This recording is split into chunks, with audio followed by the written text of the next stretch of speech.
Watching the Washington Commanders this weekend, you're going to see a lot of 12 personnel and a lot of motion out of the Atlanta Falcons, but that's not all you'll see.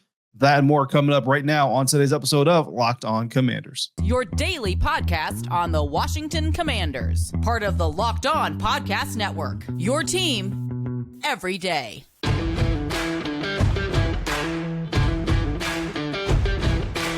Welcome in, Commanders fans, to this episode of Locked On Commanders, your daily podcast covering the Washington Commanders, part of the Locked On Podcast Network, your team every day. Thanks so much for making Locked On Commanders your first listen of the day every day. And don't forget that you can subscribe for free on YouTube or wherever you get your podcasts. And you can continue this conversation by coming to Locked On Commanders Insider. Join the Locked On Commanders Insiders where you get news, the inside scoop, and exclusive content delivered directly to your phone. Plus, one-on-one conversations with me via text. I'm always excited to welcome new insiders to the club, and I've had some really great conversations and interactions with Commanders fans through this new program that goes beyond the show. Join the Locked On Commanders Insiders now and be in the know all the time. Just go to joinsubtext.com/LockedOnCommanders to sign up, and you can text with me, David Harrison, your host, and on Twitter at dharrison82. Credential member of the media covering Washington Commanders for CommanderCountry.com, a part of Sports Illustrated's FanNation, and I'm here with you every Monday through Friday, along with our everydayers. And as always, I appreciate your continued support for the show.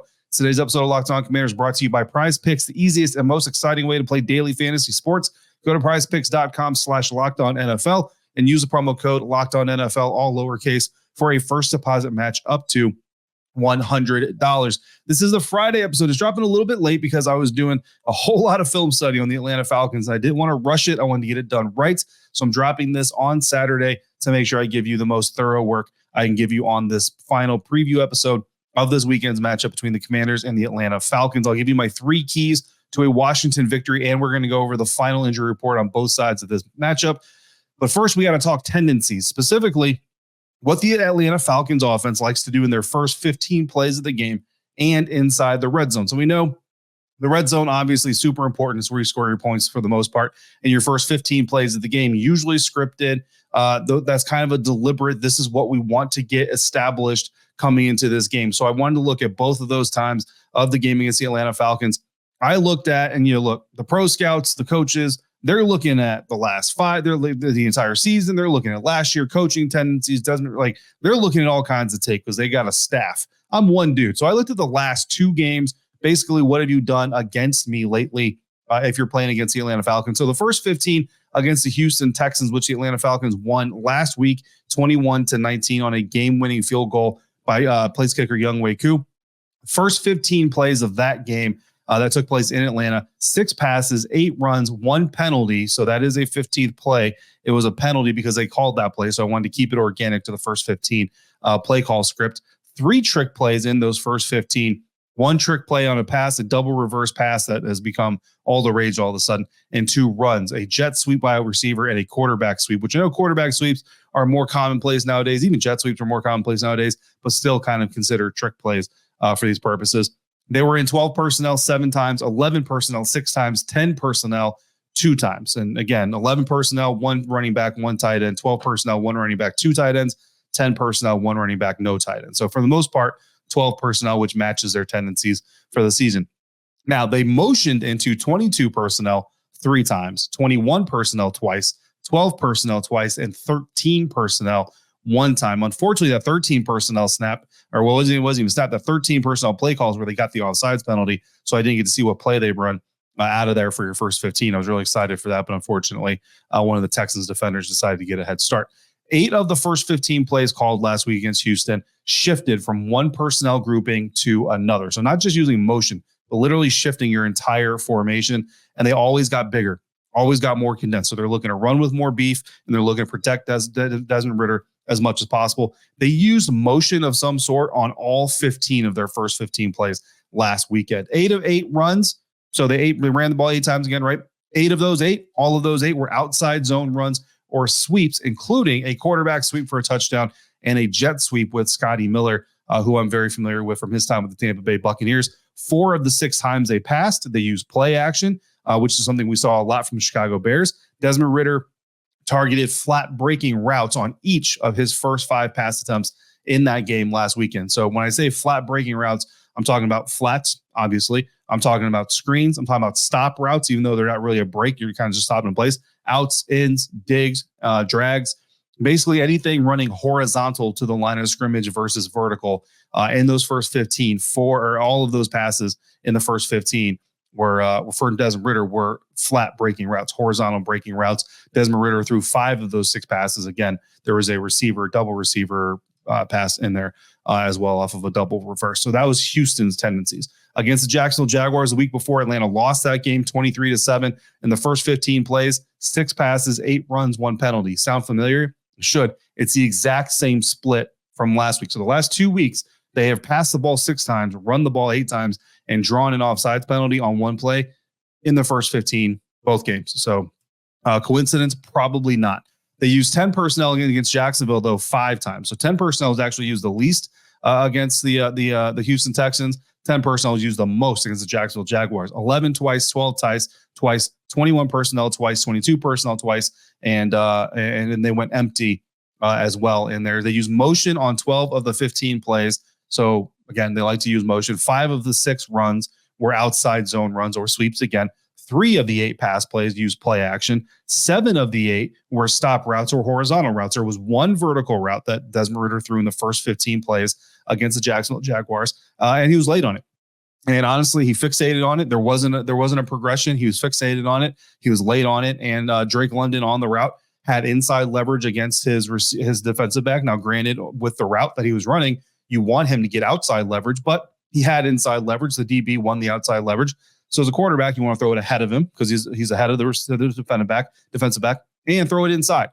He threw it outside and he threw it short. So not a good route, good throw on the 1 vertical route I've seen in the past 30 first plays of the game. So the first 30 in the past 2 games, the first 15 from each of the last 2 games. So the first 30 in the past 2 games, 12 passes, 16 runs, 2 penalties drawn. They pulled the defenders offsides twice. Literally, again, the same count for each game, which cannot be a coincidence. They used 10 personnel 7 times. They used 12 personnel 7 times. So they're either trying to spread you out by using 10 personnel, no tight ends, or they're trying to condense and protect by using 12 personnel. They motioned on 27 of 30. So you're going to see a lot of motion out of the Atlanta Falcons here early on. And 13 of the 16 runs were sweeps or outside zone runs. So those edge players, the second level pursuit from Cody Barton, Jamin Davis, Cam Curl when he's the Buffalo nickel, going to be incredibly important this weekend. 7 of the 12 passes used play action. Again, something we saw a lot of from the Chicago Bears. And 12 of Ridder's 13 passes in the first 30 plays of the past 2 games all went to horizontal breaking routes. He does not like vertical routes, especially early in the game. So that's the first 15.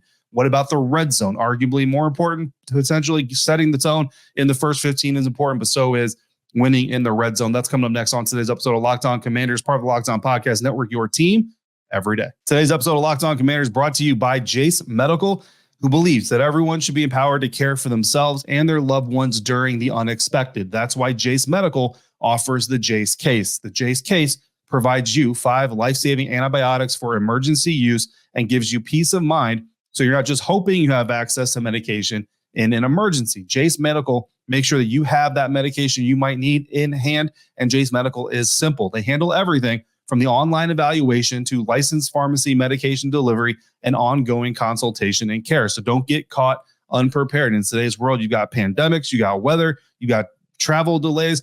You might have an issue and your doctor might be out of town. It doesn't have to be an end of the world apocalyptic type of scenario for you to need some life-saving antibiotics in a pinch. Jace Case with Jace Medical will help you do that. Save more than $360 by getting these life-saving antibiotics with Jace Medical, plus an additional $20 off by using the promo code Locked On at checkout at jacemedical.com. That's JASE medical.com, promo code Locked On.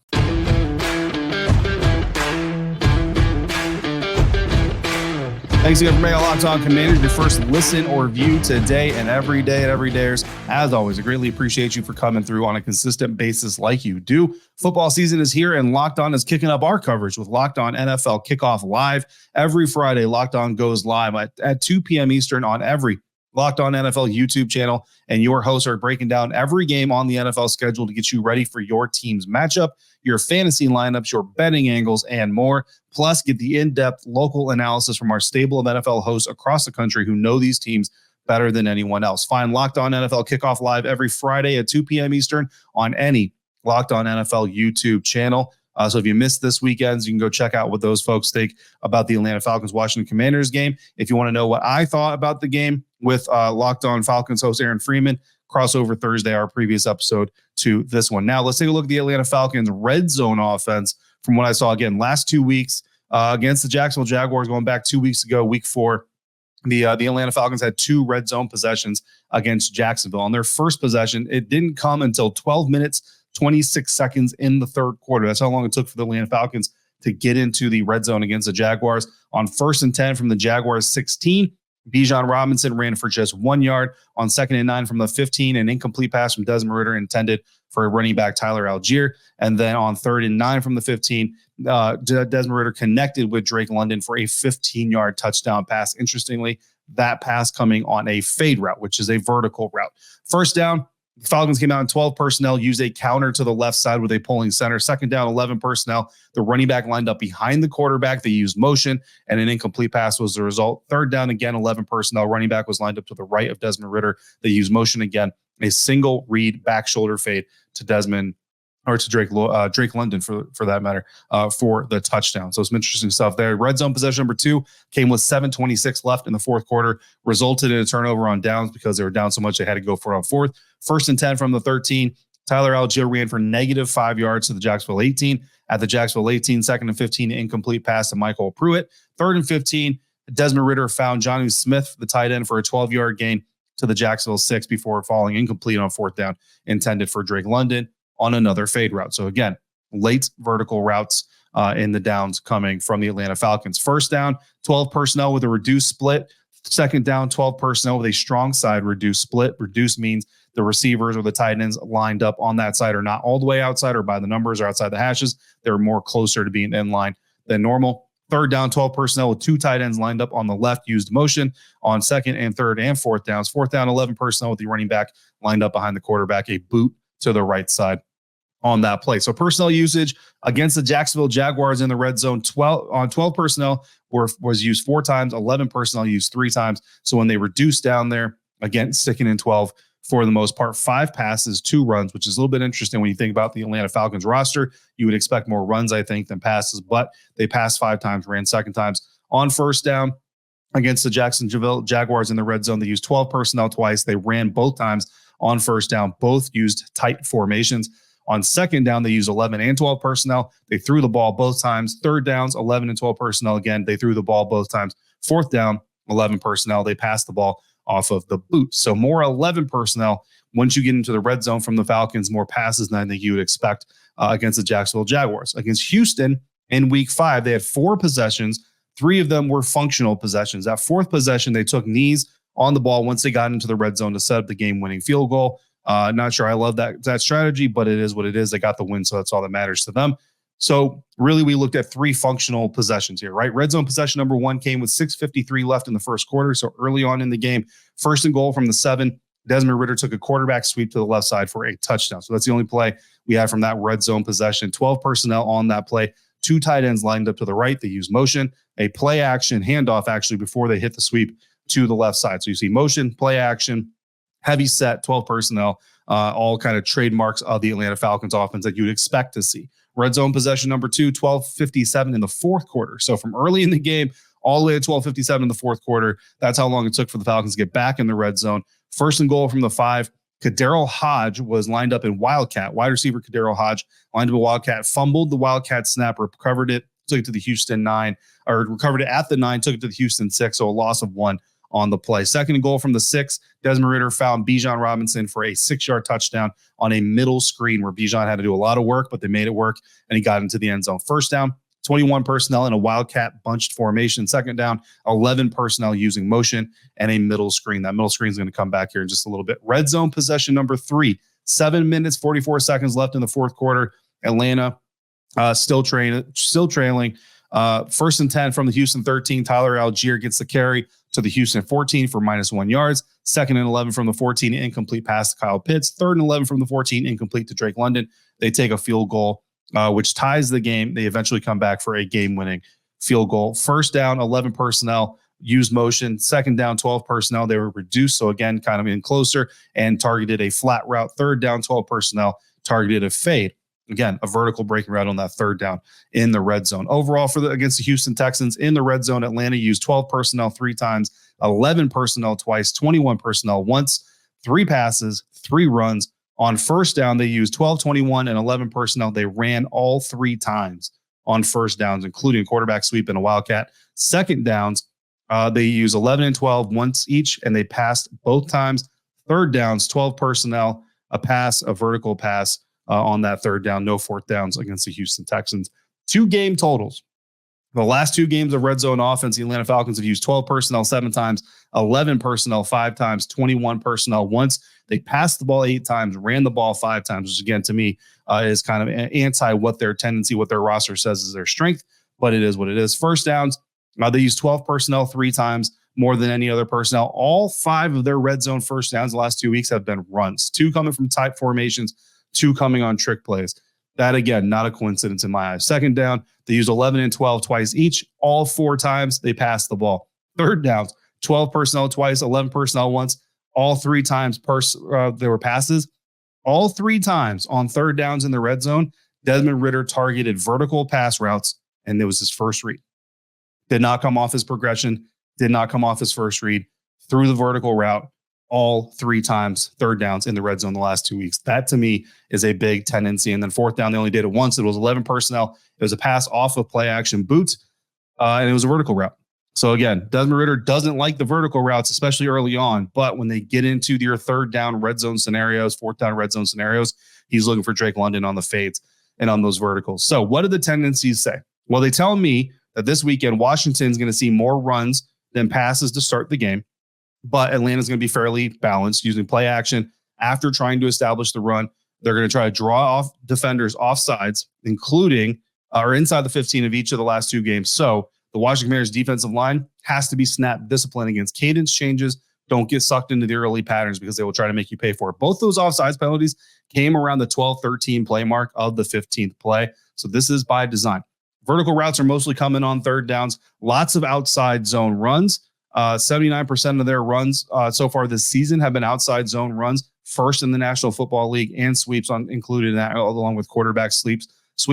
You're going to see a lot of flat breaking routes. Again, screens, stops, outs, ins, digs, drags. You're going to see a lot of those targeted by Desmond Ridder. I saw one rep where he had a vertical breaking route to Kyle Pitts, wide open, came off of it immediately, tried to find an in breaking route to Drake London in double coverage, should have been intercepted. For whatever reason, Desmond Ridder, especially early, does not like vertical routes. He's going to target a lot of flat breaking routes. Prefer to use the middle of the field only when using trick plays. You got delayed middle screens and you got heavy wildcat runs.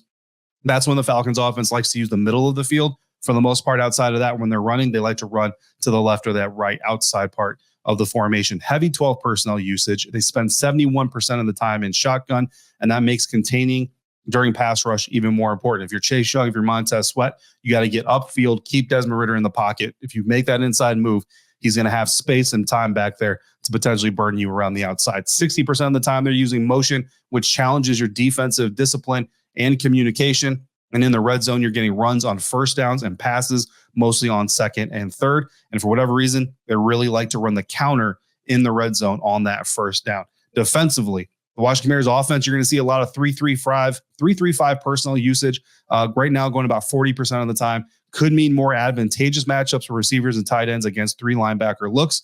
Reduces to the Falcons reduce to 2 linebackers just 12% of the time, meaning usually have a slower middle of the field, but also a more physical middle of the field, which means Sam Howell needs to be on time, give his guys opportunities to catch the ball before getting hit. The Falcons defense likes to use light boxes, so they're going to rely on initial pushes from their defensive front to stop runs with discipline in the second level to hit run fit. So if the offensive line can clear out of their initial blocks for the Commanders and get to the second level, there will be room for guys like Brian Robinson and Antonio Gibson to run the ball. Too high coverage 63% of the time against the Falcons, leaving room underneath and for screens. Would love to see more screens out of Eric Bieniemy.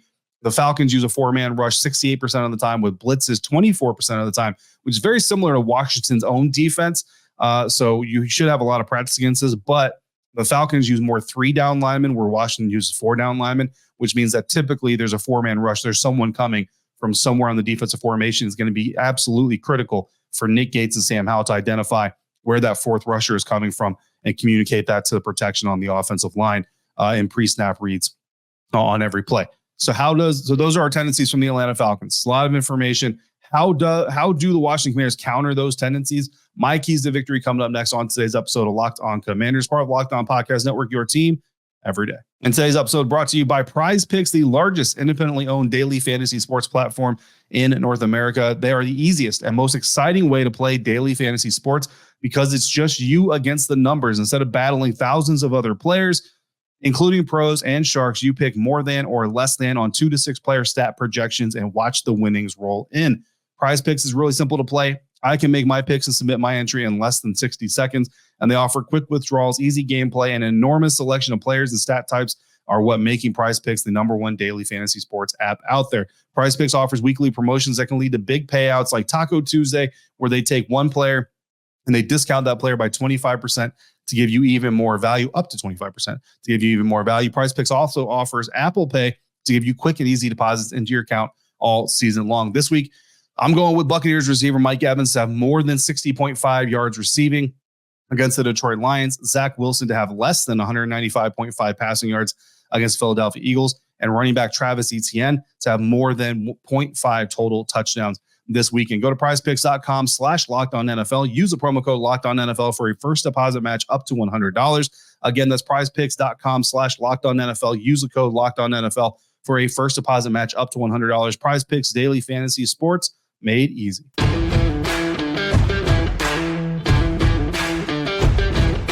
The Washington Commanders play the Atlanta Falcons this Sunday at 1 p.m. Eastern Time inside Mercedes-Benz Stadium. Catch every snap of the Commanders' hometown broadcast with SiriusXM on the SiriusXM app. Just search Commanders, and while you're there, you just might hear a little bit of a familiar voice during the game. We've gone over the tendencies. So what are the keys to combating them? My 3 keys to victory are as follows, and I will expand on these here in just a second. Run to the left. That's key number 1, not in any particular order, but I basically have one offensive key, so I put it first. My other 2 keys, defensive. 2, convert opportunities to intercept Falcons quarterback Desmond Ridder. And 3, allow fewer than 3 completions allowed of 15-plus air yards against the Atlanta Falcons. So those 3 keys, let's dive deeper into them. Key number 1, run to the left against the Atlanta Falcons defense. We know that Washington and offensive coordinator Eric Bieniemy loves 11 personnel. They run out of 11 personnel all the time. They not just run, but they run plays out of 11 personnel all the time. Well, if you look at the Atlanta Falcons history so far this season, which I know is a shorter history, but it's still a history, the Carolina Panthers and the Detroit Lions had the most success running the ball against the Atlanta Falcons defense, averaging 5 yards a carry for the Panthers, 4.9 yards a carry for the Lions, respectively, while using 11 personnel. So those are only runs out of 11 personnel, 5 yards per carry for the Panthers, 4.9 yards per carry for the Lions. Well, when you break down where the Panthers and Lions had the most success, they both averaged 5.2 yards per carry or more when they ran to the left side of the offensive formation. That's off tackle, that's outside zone, whatever it is, run to the left side. The Lions also had 5.2 yards rushing against Falcons inside, but the Carolina Panthers didn't do so well, or didn't do as well inside. The Panthers had 5.9 yards rushing per carry right to the right side. The Lions had 4.3 yards to the right side. So really, you can run on either outside, it looks like, as long as your offensive line is doing what they're doing. But I say left side because Washington's best side to run out of in 11 personnel this season has been to the left anyway. They averaged 5.7 yards per carry through 5 games when running off the left tackle or outside the left side of the offensive line. So pair your strength with their defense, run the ball to the left side of the offensive formation, get that running game going early, and let it help Sam Howell in the passing game moving forward. Key number 2, convert opportunities to intercept Desmond Ridder. The Washington Commanders defense has faced 8 turnover-worthy plays so far this season in 5 weeks, and they've intercepted the ball twice. That is a 25% conversion rate when facing 8 turnover-worthy plays from opposing offenses. Desmond Ridder has thrown 10 turnover-worthy plays this season by himself. That is the second most of any NFL quarterback behind Mac Jones. Oh, by the way, Washington plays New England and Mac Jones this season as well. So you're going to see this come up again.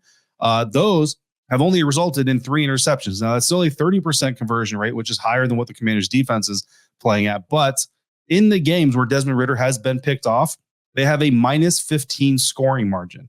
In the games where Ritter hasn't been picked off, they have a +2 scoring margin. That's a very significant difference, and it shows the importance of converting those turnover-worthy plays into turnovers. Now, last week against the Chicago Bears, quarterback Justin Fields had 0 turnover-worthy plays, largely because of terrible coverage, terrible communication, and terrible discipline by the secondary. No pass rush up front, leaving targets wide open. So that's really the first step to this key, right? Like the key to achieving this key is play solid and sound discipline in your coverage and get some pressure on the quarterback. But when those turnover-worthy plays come up, you have to convert them into takeaways. Key number 3, keep Atlanta under 3 pass completions of 15+ air yards. An explosive play in the passing game is considered 20 yards or more. A lot of those only travel about 15 yards through the air, and then you get about 5 yards on the ground or more. Now, you could reduce this like 12 yards, 10 yards. I went with 15 yards because basically a 15-yard air yard completion is most likely going to be an explosive play.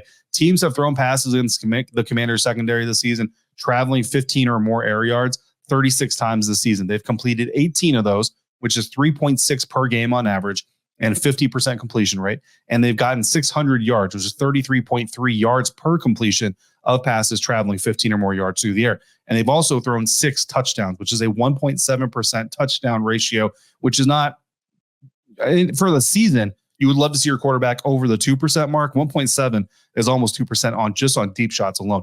And they've only been intercepted once. That's 0.03% interception rate. It's terrible. And Washington has dropped 2 interceptions on those 36 deep passes. You could have 3 interceptions, but they've dropped 2 of them. Now, Washington has faced the 6th most pass attempts of 15 air yards or more, according to Sports Info Solutions, but they rank currently 3rd most in catchable passes, 6th most in passes caught. They're most in yards surrendered, most in touchdowns surrendered, 9th most in interceptions, 2nd most in dropped on interceptions, 4th most in passes defense, and 3rd most in air yards intended. So teams are throwing on them a lot, and they're giving up a lot of offense. The only stat category ranking that I just rattled off to you that is a positive is 4th most in PBUs, but they're 9th most in interceptions, which means a lot of times you're either getting a deflection or you're getting a completion, and those completions are turning into yards and touchdowns. Week 1 and 2 of this NFL season, where the Washington Commanders won, the Washington Commanders defense allowed 6 completions of 15+ air yards or more. 15 air yards or more. That's 3 per game. They allowed 2 touchdowns on those same types of plays. That's 1 per game. Weeks 3, 4, and 5, they've allowed 12 completions. So they're 3 straight losses. They've allowed 12 completions, which is 4 per game. It's 1 more per game on average, and they're allowing 1.3 touchdowns per game. So that increase is coinciding with the losing streak. It's not the sole reason for it, but it is a big reason for it. So again, those 3 keys: run the ball to the left side, convert opportunities to intercept Falcons quarterback Desmond Ritter, and allow fewer than 3 completions of 15+ air yards against the Atlanta Falcons. For the game status report, the Commanders are going to be without Christian Holmes. F.A. Obata, the defensive end, is questionable, coming back off of IR just this week. So now you've got no Derek Forrest, no Jeremy Reeves, no Christian Holmes in that secondary. A lot of guys are going to need to step up. The Falcons were concerned about offensive tackle Caleb McGarry, who's dealing with a knee injury, but he is a full go for Sunday. So the Falcons are about as healthy as they could expect to be. My prediction this weekend: Washington 23-17. I'm relying on these coaches. The roster is talented, guys. They haven't been executing. I'm going with what should happen. Hopefully it's what will happen. Coming up, I'm going to be going live following the Commanders' win over the Atlanta Falcons. So make sure you come back for that Sunday evening, afternoon, early evening. And that'll be on my Monday episode. In the meantime, if you got questions or comments, just throw them into the YouTube comment section, hit me on Twitter, or become a Locked On Commanders insider and text me directly by going to joinsubtext.com/LockedOnCommanders. As always, thank you for making Locked On Commanders your first listen of the day, every day. Thank you for coming through on a consistent basis like you do. Thank you so much for making me a part of your day, part of your routine. Until we speak again, please be safe, be kind. I'll see you next time right back here for another episode of Locked On Commanders, part of the Locked On Podcast Network, your team every day.